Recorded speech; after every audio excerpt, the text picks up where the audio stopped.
கார்த்தி தீப சீரியலில் நாளைக்கு ஒரு சூப்பரான ப்ரோமோ வந்திருக்குன்னே சொல்லலாம். அதுக்கு முன்னாடி வீடியோ பிடிச்சிருக்குண்ணா லைக் பண்ணிட்டு பார்த்து சப்போர்ட் பண்ணுங்கள் ஃப்ரெண்ட்ஸ். இந்த பக்கம் தீபா வந்து புது வீட்டுக்கு வந்திருக்காங்க, மொத்த டீமுமே சேர்ந்து. கரெக்டாக வந்து தீபா சாமி ரூமில் போய் பூஜை பண்ணி முடிச்சுட்டு இங்கே சாம்பிராணி புகை எடுத்துகிட்டு வந்துட்டு வீட்டில் உள்ள எல்லா இடத்துக்கும் வந்து கேம் விளாட்ற இடம் ஒவ்வொரு இடமா வந்து சாம்பிராணி வந்து போட்டு முடிக்கிறாங்க.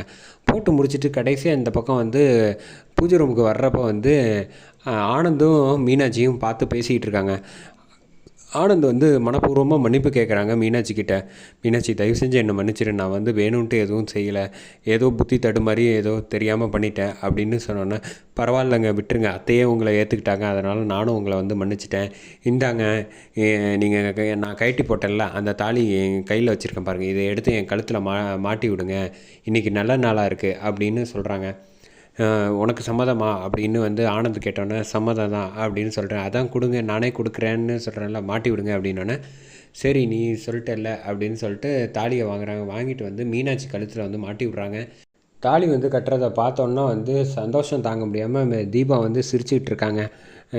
சூப்பர் சபாஷ் அப்படின்னு கை தட்டிக்கிட்டே வராங்க. வாழ்த்துக்கள்க்கா அப்படின்னு, வாழ்த்துக்கள் மாமா அப்படின்னோடனே தேங்க்ஸ் தீபா அப்படின்னு சொன்னோன்னே, இந்த விஷயத்தை வந்து நீங்களாக இப்படி பண்ணிக்கிட்டீங்களே, நாங்கள் மொத்த குடும்பமும் வந்து பார்த்துட்டு இதை வந்து சர்ப்ரைஸ் பண்ண வேணாமா எங்களுக்கெல்லாம், நீங்கள் என்ன இப்படி பண்ணுறீங்க அப்படின்னப்ப, விடு தீபா, ஏன் இப்போ வந்து மொத்த குடும்பமும் வந்து உனக்கு தாலி கட்டுறதை பார்க்குறதுக்காக தான் நாங்கள் இருக்கோம் அப்படின்னு சொல்கிறப்ப, நாங்கள் 2 பேரும் சேர்ந்தாச்சு விடு அப்படின்னு சொல்லிடுறாங்க.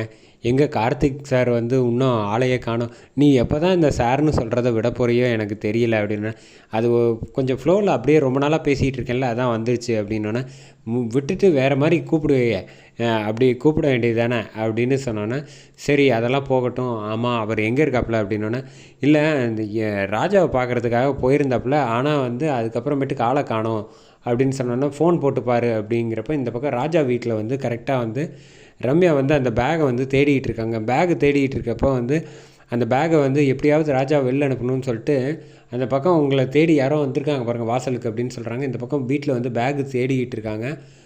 அந்த சமயத்தில் வந்து அதோட எபிசோட் ப்ரோமோ முடிக்கிறாங்க.